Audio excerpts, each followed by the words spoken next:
difficulties, especially with such a wonderful message that I have going on today. I think the message is life changing. And for those, again, I don't know what's going on technically, but I keep dropping the line. And I see, like I said, that it's kind of the weather outside is a little dicey, and I pray that we can continue on here.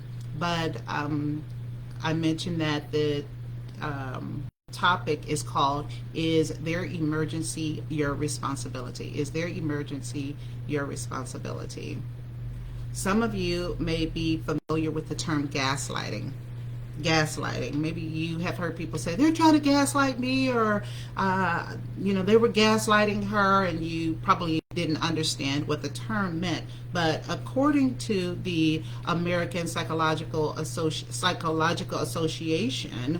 to gaslight someone means to manipulate another person into doubting their own perceptions, experiences, or understanding of events. And I like the word of manipulating another person, because when you're gaslighting, it's one person doing it to another person. And then the Oxford English Dictionary defines gaslighting as the action or process of manipulating a person by psychological means into questioning their own sanity. You know what I mean? It's like you believe one thing about a situation, and somebody else, gaslighting, it's like they're hyping you up to make you think that there's something else going on when you know darn well of what's going on in a situation, and you start wondering whether or not you're sane, right?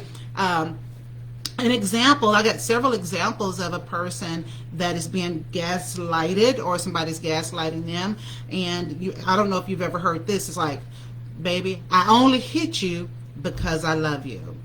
When the gaslighting person is saying to a person that they're abusing, I only hit you because I love you.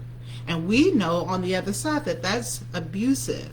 That's controlling, that's manipulating a situation, and it's not a healthy situation. So the person that's receiving that is thinking that, hey, maybe I am in a healthy relationship. Maybe this is how it goes. Another person is saying things like, the more we fight, the better we become as a couple, and that's not true. And you're gaslit or lighted when you think that what that person is doing to you is not healthy, it's not safe, but you're going through it anyway. Or maybe you have a partner in crime, right? And you encourage them to steal from somebody that's wealthy, meaning you say things like, they got everything that they have. They got plenty of it. And guess what? You deserve to have it too. And you deserve to have as much as they do. And look, you're good at doing this kind of thing. But you know that that person is, your person in crime is messing with your ego, right? You know that it's not healthy or right to steal from somebody else, but they're building you up by lying to you, telling you that you deserve what somebody has, and therefore it's okay for you to take from somebody else. We see it in business. People that steal things in business settings, are they still business? What about trafficking? Another person maybe wants a baby, and they have, or maybe even it's a couple, and they have put in their mind that in order for me to have children, because I can't physically have them, let's steal babies from somebody else, let's steal a child from somebody else, right? And you're gaslighting that partner in crime by saying you deserve a baby. They already got 2 babies, they got 3, and we've seen people like dead smack in parking lots taking children and trafficking children, to give to other people and taking money, and because you deserve it, you deserve it, you deserve it, and it's okay to take from somebody else. And of course, you're all thinking that it's okay to do that. And then I've seen, as far as the partners in crime, I don't know if you guys have seen this, where nowadays they have young girls that come to your door and they knock and they ask, can you help me? Can I use your phone? And if you open up that door, people are bum rushing, people's homes and going in and harming people. It's wrong. It's not the right thing to do, but you do it anyway because they tell you you deserve it. This is okay to do. They have plenty. And you know that that's not true. Another example is regarding this topic is, if you are a mom, a dad, a grandma, grandpa, maybe you're an auntie, an uncle, and your child says to you, maybe you said no to them, or maybe they can't have something, maybe they can't go somewhere, maybe you won't do something for them, and they say, well, why are you doing that? I'm your child. You're the one that brought me into the world. You brought me here, so you are supposed to do this for me because you're my mama, because you're my daddy, because you're my grandma, you're my grandpa, and you're supposed to do X, Y, and Z. Why? Because you love me. And then, of course, we as parents or whomever, any of you all, that we get manipulated into doing something that we weren't comfortable with doing in the first place. And as they continue to taunt us with, you're the one that's supposed to, you're supposed to because of who you are, you're supposed to because you love me, we give in. Even sometimes when we know it's not right, or that it's at the detriment of that loved one, or we're not thinking about how it will affect our way of living or your signs of signs of gaslighting. And one of them is projecting, when a person is projecting their issues or perceptions onto you, right? They are projecting their issues or their perceptions onto you. And in relationships, like, I don't know if you guys have ever experienced this before, but in relationships, you might have a cheater or you might have a liar, right? That's projecting their issues or their perceptions onto you, right? And then you look up and they start saying things like, you're the cheater, you're the liar. Or maybe they have you taking lie detector tests because they're the liar or they're the cheater.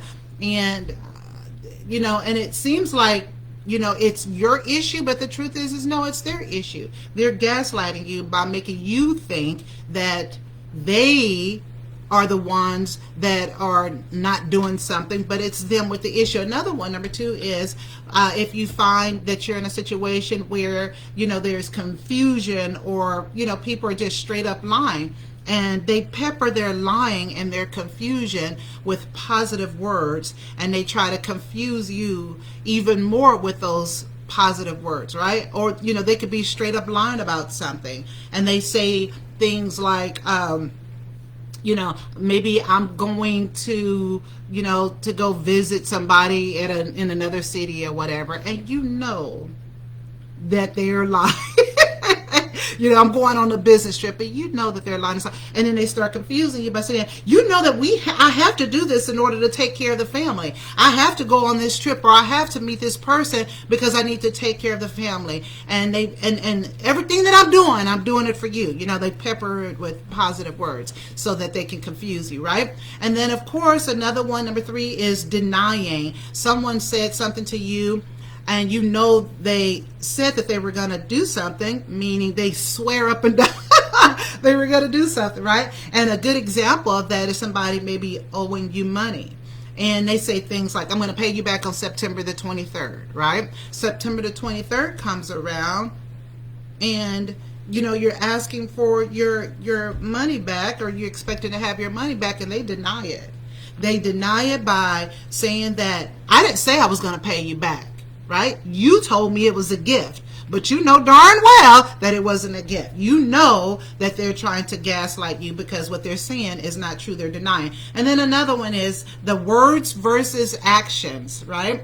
And when words and actions don't add up, that's another example or another sign of somebody who's gaslighting you, right? So say, for instance, if you're a parent and maybe that parent doesn't live with that other parent or that child, and they say things like, I'm going to come and visit you on July the 4th or July the whatever, right? And you never see them, and they keep saying, oh, mama, or dad, I'm going to come see you. Trust me, I love you. I'm going to be there for you. I'm going to come and visit you, right? And then they end up keeping up that deception toward you, right? They say they're going to visit you. They say they love you. They say they're going to pick you up for your birthday. They say they're going to get you birthday gifts, but the actions don't line up with it. But they keep communicating to you as if they were. Or even if you were in a relationship with somebody, right? And you talk a big game with that person, like, I'm going to do this and I'm going to take you here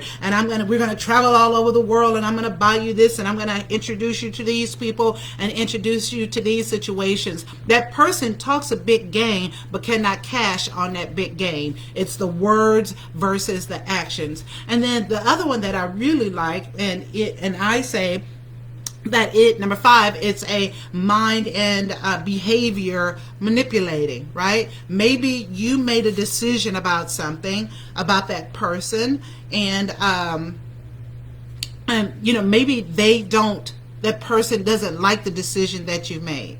So say, for instance, if you're a coach or you're a teacher, you're in a relationship or whatever it is, and the person doesn't like the decision that you made.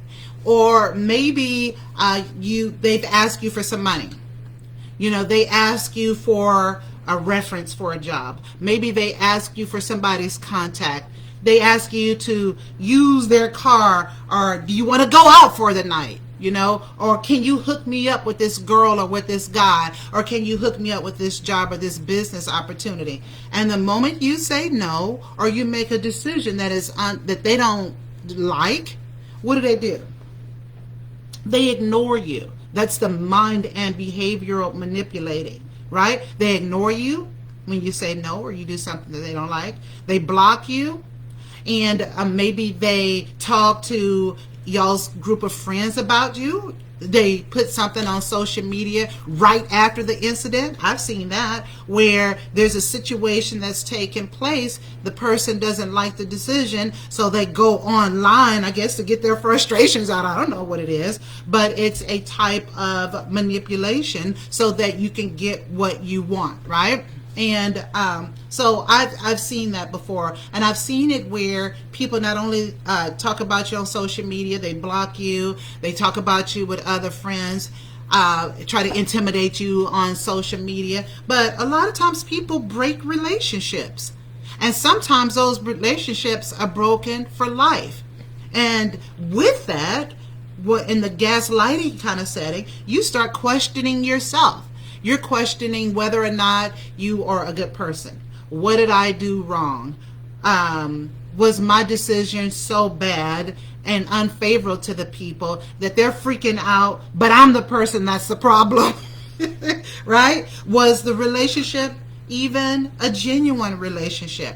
They have you questioning yourself. And I personally, I believe gaslighting is in line with this topic, because sometimes when a person has an emergency that you need to rescue them from, they can use those same gaslighting tactics, right? They use those gaslighting tactics to get what they want. So we're talking about, is their emergency your responsibility, right? And people use gaslighting techniques and tactics in order to get what they want. For example, you may have people that have, it could be a friend, it could be a person that you have a relationship with, and these people, they begin to coach you. They coach you, and you don't even know that you're being coached, right? You don't even know that these people are grooming you for something, right? Another word is grooming, right? And so they say a whole bunch of nice things to you.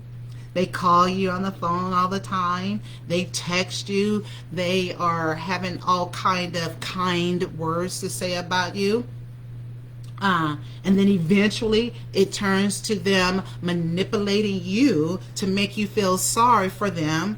And in the back of their mind, they're thinking and waiting for that big score, So they got you all pumped up and riled up, and, and you're feeling good about the relationship you have with them. And then bam, all of a sudden they start making you feel sorry for them. And they have something in their mind that they want to accomplish in that, right?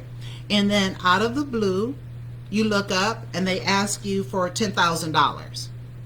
And they have the perception that you have the $10,000. And you think, like, man, this person has been so kind to me and we've been having a great conversation, but I don't have $10,000 to give somebody, even if they feel that it's an emergency to them. So maybe I'll give them $2,000. And they take the money, but all of a sudden the text stopped. The phone call stopped. Why? Because you didn't give them what they asked for. That is a type of gaslighting, when people say that they are in an emergency situation, and then all of a sudden their emergency becomes your responsibility. And I don't know if you guys have ever experienced this. Have you guys ever experienced it where, you know, you don't talk to certain people until they want something from you? And that's real frustrating, that I don't hear or peep from you until you want something from me because you are in an emergency situation. And beloved, it's up to you how you are going to deal with that, but I wanted to kind of bring it to your attention. I love what Steve Harvey said, and I'm, you know, kind of paraphrasing what he said. Now, everybody knows the comedian Steve Harvey, right? And he mentioned about his family members saying to him, "Hey, Uncle Steve, you know, I need this money because it's an emergency situation." And he said something like, "Well, if I wasn't here, what would you do? And whatever you would do if I wasn't here, that's what I need you to do, because I'm not going to give you the money." Right? And I'm laughing about it, but it's the truth. It's, you know, a person, sometimes they try to gaslight you by saying, "You're my uncle, you have the money, so you need to help me in this emergency situation." And that's not so. So I like what he said about that. And then I also like what my this pastor that I heard say this. You know, he said, "Between me and my family, we only loan out a certain amount of money each year." And my husband and I have adopted that same technique as well, right? And so once that money is reached, let's say for instance, I'm not loaning more than $5,000 out a year. Now, that's not my number. I'm talking $100. You know, I've only loaned out $100 unless it's a super emergency, right? But once that number is reached, I loan it out freely with the idea that I might not get that $100 back, right? And so this is something that my husband and I have come up with. We've talked about it in our family meetings. Maybe you don't have a family that you can sit in and have a meeting with, but maybe you have some goals that you've put out for yourself, right? And you can share with people what your goals are regarding, and your budget is regarding loaning out money. And when you share that information with people, they're more okay with receiving that information because it's a part of your system, and it kind of softens the blow a little bit, and they don't get as disappointed. You know what I mean? So you can use the Steve Harvey tactic of, you know, whatever you're going to do, then do that. Or, you know, this is how much that I'm willing to give out each year. And this is, once that money is reached, I can't give out any more until I receive that money back in, that $100 in. And then you, there's this lady that I talk about, you know, that I've talked about in the past, that sometimes people use gaslighting techniques to the detriment of others. And she's a lady who died by suicide. She had kids that were constantly coming after her, like, "You're my mother, you're supposed to. Gimme, gimme, gimme, gimme, gimme, gimme, gimme, gimme, gimme, gimme, gimme, gimme, gimme. You're my mother, you're supposed to do this. If you love us, this is what you're supposed to do." To eventually, she gave her life. And she said to her family, you know, that I've given and I don't have anything else to give but my life. So she ended up dying by suicide. And the kids are still living and thriving and doing what have you. But she wasn't strong enough or didn't have enough coaching to understand that there's a way to handle those kinds of situations, right? And I coached this lady about a couple of years ago who had a son that wouldn't leave her house. Her son was about 30 years old, and he didn't have a job, and he was constantly bullying his mother to take care of him, right? The house was the house that they were living in, you know, there was chaos in the house, and she was getting physically ill from the stress of having him there. And she just needed him to leave because she believed, and she said it, at any moment she felt that he was going to harm her, right? But he kept saying things like, Mama, you're supposed to. And I'm going to hurt you, Mama, if you don't, help me. Or, Mama, I love you. And we, from a coaching perspective, we worked out some steps that she needed to take in order to get him out of the house. But later on, guess what happened, y'all? Just like she thought, the boy tried to, he's not a boy, he was a man, tried to kill his girlfriend. And then the even more unthinkable thing happened. She didn't die, thank God. But he ended up, killing himself. Now, the mom was broken about her son, and she realized, though, that had she not made the decision to remove him from the house because of his mental instability, somebody could be at the detriment of other people. And we know that this topic is vast, and there's a whole bunch of scenarios that I can give you, but it's really important that you have a real understanding of what it all means, and that you are aware of what's happening in those situations. And then, of course, you can make a decision from there. And there are 3 points that I want to just, bring up to you as far as is their responsibility, your emergency. From Cornell Law, an emergency is an urgent, sudden, and serious event, unforeseen change in circumstances that necessitates immediate action to remedy harm or avert imminent danger to life, health, or property. Life, health, or property. That's an emergency. Now, there are 3 types of emergencies that I want to talk about. There's valid emergencies, unpredictable emergencies, and there are some perceived emergencies. It's up to you to determine whether or not an emergency is valid, right? And one of the ways you can do that is is there a high probability of death? Is there going to be some type of injury in that emergency, or is there going to be some kind of property loss? And as you make that determination, when somebody is coming to you with a emergency type situation, now you can act upon it because you are able to qualify it as being a valid emergency, right? And so one thing to understand is that there's various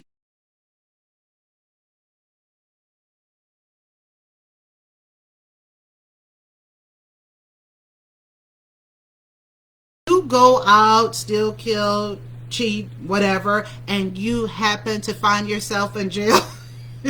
I'm laughing, but we would tell them, we're not coming to the courthouse, we're not coming to no jail to bail you out. You know what I mean? And then my daughter may get me for this. We told them this over and over again. My daughter may get me for this, but it's a cute little story. When she was young, I was tested with this same situation. She was at this party, and I thought the parents were at the party. And all of a sudden, I guess they were making a lot of noise and disturbing the neighborhood with all the loud music or whatnot. Or maybe there was a whole bunch of kids going there. And then somebody, do. It's the police. And all the kids started running. And some of them just stayed there. But some of the boys jumped over the back fence. And my daughter, being super athletic, she jumped over the fence with them. The police stopped them. And the police stopped them and got them and put them on the curb. And of course they called their mothers, and guess whose mother was right there? Me. So that was a valid emergency, even though I told my kids, I'm not coming to get you out of jail. But that was, I was just making sure that they were they were okay. But I was there for my daughter, and of course I'm sure that you're going to be there for your child as well. And then there's sometimes with family members who just, there's a breakdown in communication. There's a breakdown in their psyche. There's some terrible stuff that's going on, my apologies, and they need an intervention, right? So you're coming in with that robe on or whatever you need to do to, with your hair and, in a bonnet. We're all getting together as a family because we need to come together to pray. That's a valid emergency. So is their emergency my responsibility at that time? Yeah. right? And it's up to you to decide what that is. And then sometimes, you'll be asked to stay a little later at your job, and it's all hands on deck, right? And you have to do that at the last minute. It's like, wait, is there emergency my responsibility? Maybe, because if you don't stay, you might lose your job. Maybe because we're a team when we do this together. You understand? We need to make sure that this assignment gets out. And sometimes, guys, this is just a valid emergency where you just need help. I've been there. We've been there. I've been there where we had a valid emergency because of needed to wash our clothes. I've been there where I was digging in the cushions so that I can find some coins so that I can wash my clothes, or go to the go get a Coca-Cola or whatever, right? And then I've been in a situation where I asked two people, I need a certain amount of money, and those two people said no to me. And guess what I had to do? I had to live with their decision and come up with another solution. But I wasn't going to break a relationship with them, and I was hoping that they wouldn't break a relationship with me either, right? And then I've had a situation where somebody trusted me. I was like, I need this amount of money, and I'll have it back to you in 2 days. They trusted me with that money. I gave it back to them in 2 days, and we are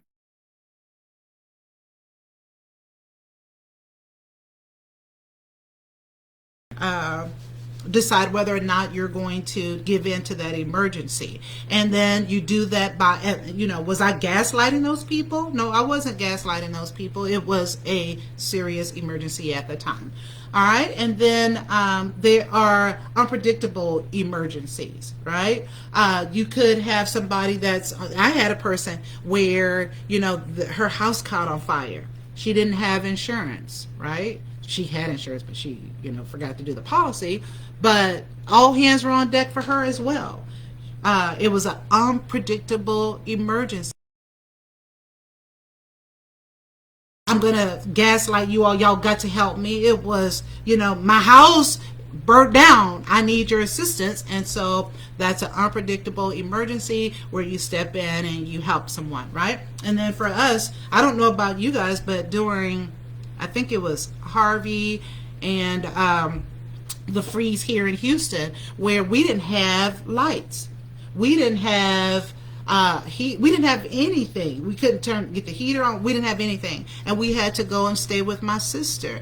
My family, I had to pick up my family and go and stay with my sister, who was so beautiful and opening up her arms and her home to us. And I had friends that said, you can come and stay with us. That's an unpredictable emergency. So does that emergency, is that part of my responsibility? It's like, yeah. Does that mean I let everybody in the world in? No, that doesn't mean that. But then sometimes there are unpredictable emergencies where we step in and we help other people. And then, of course, there are perceived emergencies, right?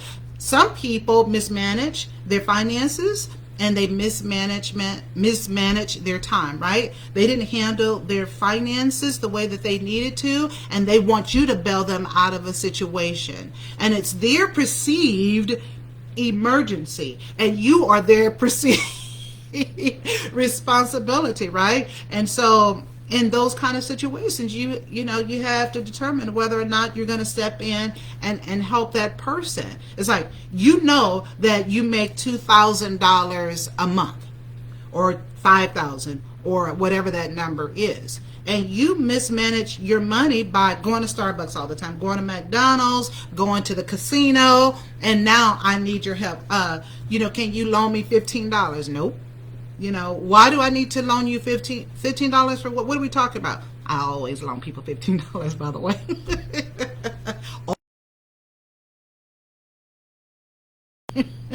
I always give that. I always give up to $50 too, But anyway, that there are situations where people are mishandling their time and mishandling their finances, and they want you to step in and because of their emergency situation.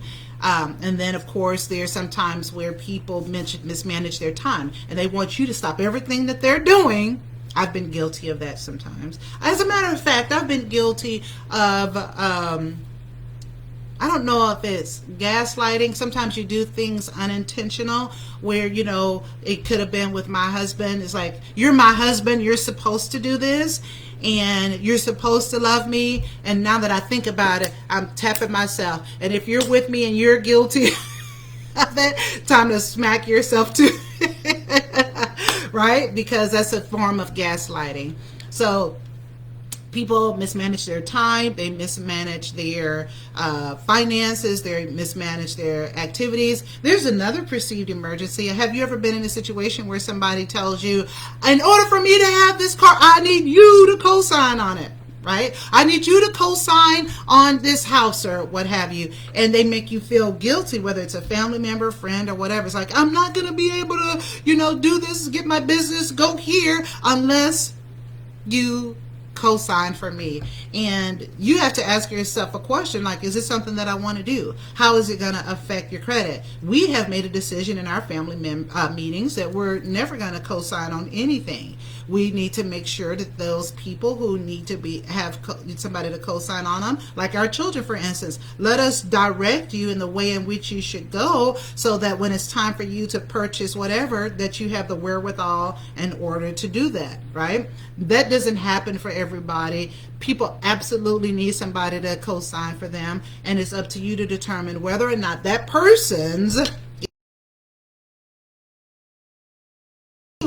in that situation that, I can't help you on that. You have the right to take care of yourself and be okay with choosing you and not doing that, right? Oh, here's another one, right?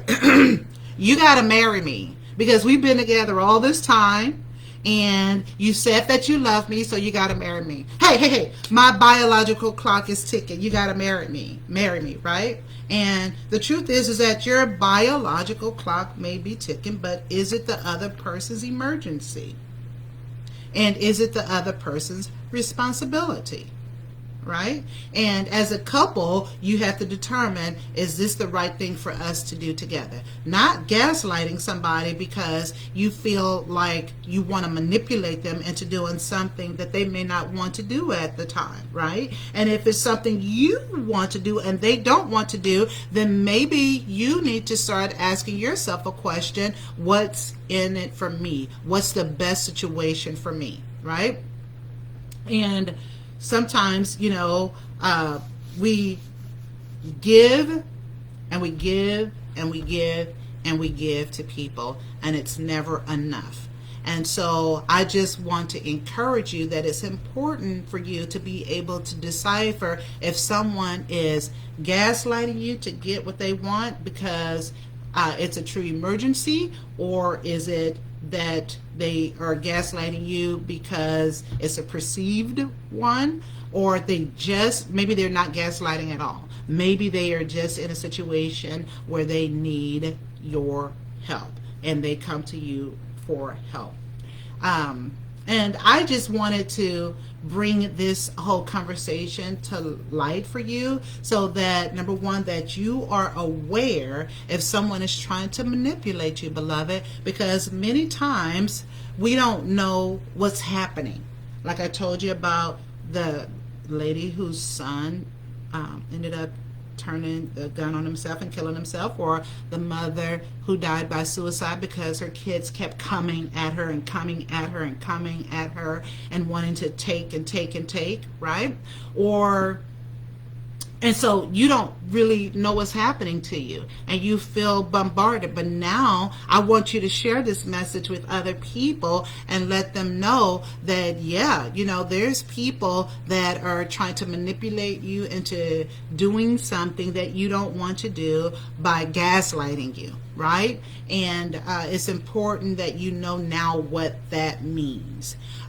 If you have your family meetings and you have your own personal goals, you can already predetermine how you'll handle the situation, right? So say, for instance, we were talking about the pastor and the finances, and me and my husband, we do it as well. It's like $100 is all we give out of a year. That's what we're going to loan somebody. And once we have passed off that $100, $100 doesn't I don't have it available for anybody else until that money comes back in. And you're okay because you've had that predetermined conversation with yourself or with your partner. The second one is I want you to have comfort in your decisions. And once you have a predetermined answer, then when you have your answer may be no, you feel good about it, and you don't feel as bad about the situation, right? And you need to also know, number 3, that some people won't agree with your decisions, and that's completely okay, but you have to believe in your own sanity. So some people might try to make you think you're crazy, you're mean, you're rude, you're not a good person, and you start questioning your own sanity. No, baby, it's them. You have to know that people won't always agree with your decisions, but you have to believe in your own insanity, and you must believe in choosing you first. Choosing you to be emotionally, mentally, physically, and spiritually healthy first. Why? So that you can serve other people effectively. Remember, beloved, that their lack of planning, their lack of preparation is not your emergency. It's okay for you to choose you. It's okay for you to choose you first. But I want you to be aware that when you're in those decision-making situations and you are in the posture of making a decision for yourself, it is okay for you to choose you. And if somebody's gaslighting you, throw that term out there to them. It'll freak them out, right? It's like, oh man, these people are trying to, or this person is trying to, or they are trying to manipulate me into doing something that I know it's wrong and that I don't feel comfortable doing. Well, guys, I hope that I have said something that will be a blessing to you.